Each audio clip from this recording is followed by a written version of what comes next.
हाँ जी, तो welcome to Hyderabad. Hyderabadi style में बोलूँ तो हैदराबाद में आपका स्वागत है जी। हाँ भाई, ये सिटी खाने पीने से लेकर घूमने फिरने के लिए बहुत ज़्यादा फेमस है। अब चाहे वो हो पानी के बीचों बीच बने बुद्धा की मूर्ति की चमकार, या हो हमारा वर्ल्ड फेमस चार मीनार, चाहे हो लेट नाइट पार्टी की झनकार, या फिर हम बात कर सकते हैं रोड साइड फूड की बहार, हर चीज में हमारा हैदराबाद इज ट्रूली अमेजिंग मेरे यार। अब बात हो साउथ इंडियन खाने की या फिर मदीने के मार्केट जाने की,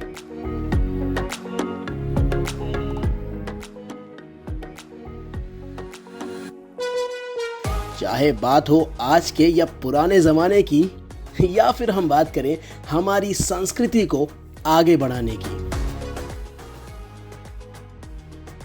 और अब मेरी दिली इच्छा है आपको हमारे कैमरे से इस प्यारे से हैदराबाद को घुमाने की। हाँ जी, एक बात और, अगर पहले वाला वीडियो नहीं देखा तो जरा वो भी देख लो जी, उसका एक कंटिन्यूएशन पार्ट है जी ये। तो शुरू करते हैं हैदराबाद का एक अमेजिंग ब्लॉग, और उम्मीद करता हूँ कि आपको ये पसंद आएगा। हाँ जी, तो कल यार सबको सरप्राइज देने के बाद पूरा दिन निकल गया हमारा, ऐसे टाइम मिला ही नहीं कुछ करने का। एंड देन फिर हम लोग इतना थक गए थे। भाई का बेटा इज़ वेरी क्यूट, संग खेलते खेलते पूरा दिन निकल गया। एंड देन आज सुबह बड़ी वाली सिस्टर का बर्थडे है, तो हमने कहा ब्रेकफास्ट बाहर करेंगे। तो हम आए राम की मंडी है ना, आज राम की मंडी है ना, साईं राम टिफिन सेंटर। इनके डोसे कमाल के हैं यार, एक से एक डोसे इनके पास, तो मजा आ गया। और इंडिया का फूड तो वैसे ही यार पता ही आपको मजेदार होता है, क्या मजा आ रहा है। व्हाट इज सी फूड है, तो if you are in Hyderabad do try this place, it's really amazing, do try this place. Sindhi colony में है ये, you will love the dosa.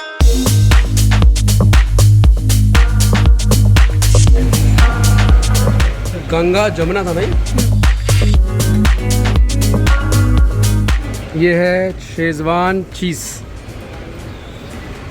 वो तुम्हारा कौन सा है? पिज्जा डोसा दिखाओ यार, लेकिन बड़े मस्त डोसे यार इसके, शेजवान चीज सॉलिड है, मजा। प्रॉब्लम एक ही है कि गर्मी बहुत ज़्यादा हो रखी है, हालत ख़राब है। मतलब ये ऐसे पसीना, ये देखो ऐसे निकल रहा है। देन टेम्परेचर 45-40 डिग्री हो रखा है, तो बहुत ज़्यादा गर्मी है। उसमें गरम गरम डोसा, तो लेकिन यार खाना इतना टेस्टी कि मन कर रहा है बस खाते जाओ। अभी हम लोग गन्ने का रस पीने जा रहे हैं, बहुत मन कर रहा है हम लोग का पीने का सबका। तो अब नेक्स्ट स्टॉप वही है।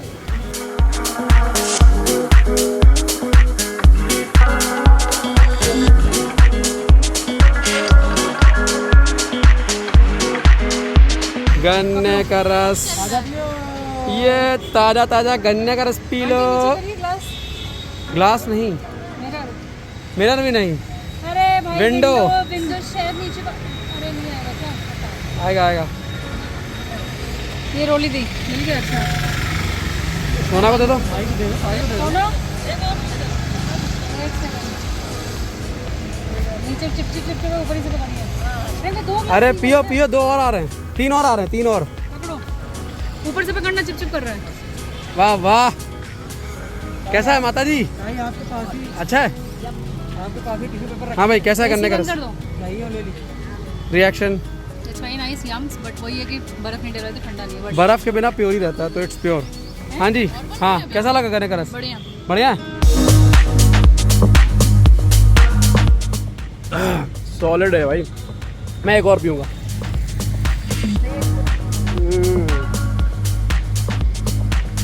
व्हाट इज यार, ये स्वाद कनाडा में नहीं मिलता सच में। हम लोगों ने पिया है कनाडा में, जेराड स्ट्रीट पे टोरंटो में, but the taste is not that great. ये लिटरली बहुत टेस्टी, ऐसा लगा शक्कर डाली, वैसे नहीं डाली, हमें सामने बनवाया है, प्योर शुगर केन जूस। अब इंडिया आके फैमिली के साथ गेट टुगेदर नहीं किया तो क्या ही किया। और चाहे कितना भी बदल जाए ये जमाना, फेमस है हमारे हैदराबाद का।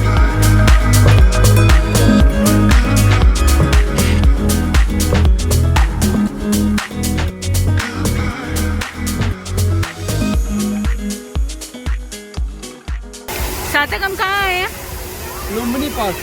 कौन सा पार्क? LUMBINI, लुम्बिनी और लुम्बिनी बराबर। Okay. Lumbini park Tank Bund area में। टैटू बनवाना है? टैटू नहीं, टेम्परेरी टैटू है ना ना मेरे को नहीं बनवाना भैया। मैं कुछ भी टेम्परेरी नहीं करवाती। हाँ जी, तो अब बात करते हैं टैंक बंड यानी कि हुसैन सागर के पानी के बीचों बीच बने इस बुद्धा की मूर्ति की। ये जगह अपने आप में वैसे ही बहुत ज़्यादा फेमस है और इसकी जो हिस्ट्री है वो भी बहुत ज़्यादा फेमस है।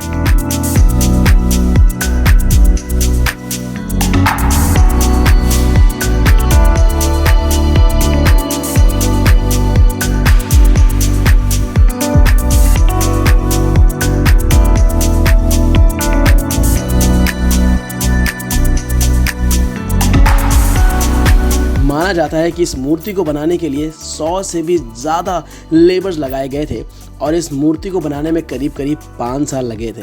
बनाने का खर्चा इज़ अराउंड $3 मिलियन और इस जो स्टैचू की हाइट है वो है 58 फीट एंड जो वेट है वो है about 350 tons. And after all of this monument, this statue of Buddha is called as the tallest monolithic statue of Buddha in the world.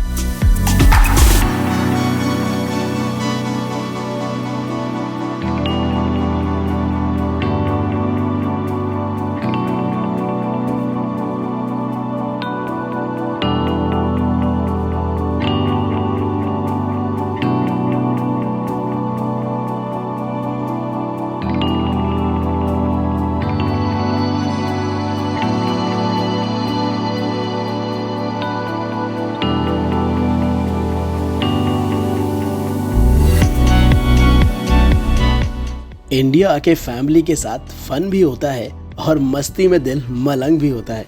होती है थोड़ी बहुत नोक झोंक, पर सबसे दूर जाके गम भी होता है।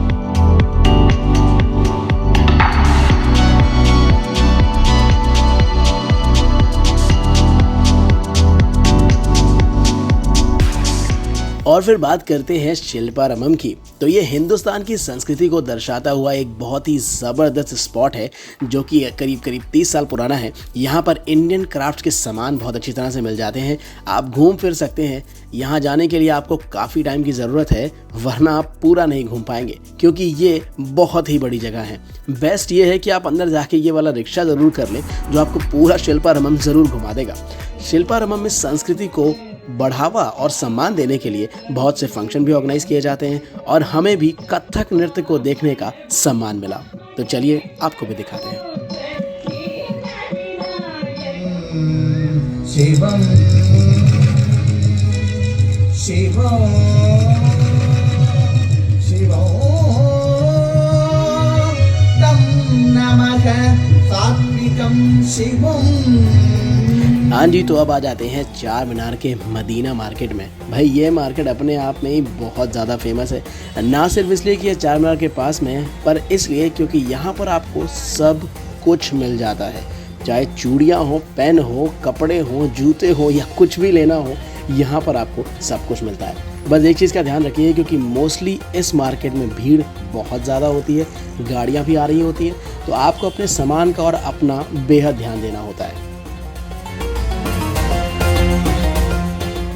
यहाँ पे कोई भी गाड़ियाँ अलाउड नहीं है। द गुड पार्ट इज़ कि आप आराम से फ्रीली घूम करके यहाँ पे शॉपिंग कर सकते हो, अनलाइक मदीना, बिकॉज मदीना के साइड आफ्टर दिस प्लेस सारी गाड़ियाँ वहाँ पर चलती हैं। तो आपको यहाँ पे हर तरह की चीज़ें मिलेंगी, name it and they have it. हाँ जी, तो अब हम बात करने वाले हैं चार मीनार की। भाई ये तो इंडिया का सबसे पुराना मॉन्यूमेंट माना जाता है, 450 साल से भी ज़्यादा पुराना है ये।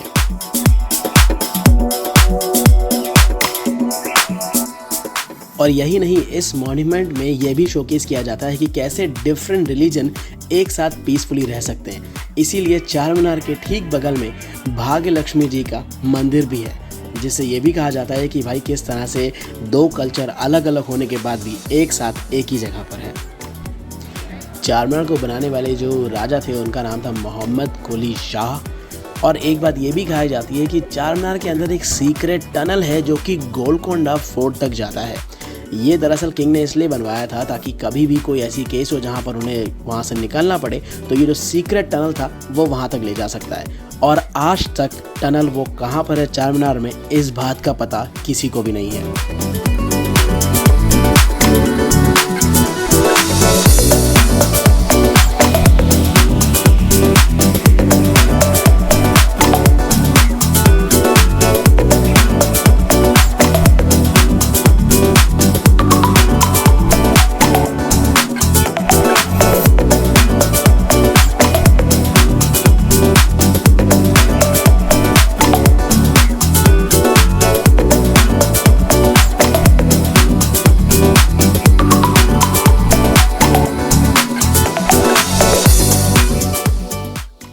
नहीं तो उम्मीद करता हूँ कि आपको हैदराबाद का व्लॉग पसंद आया होगा, और पसंद आया है तो कमेंट करके बताओ कि आपको कैसा लगा।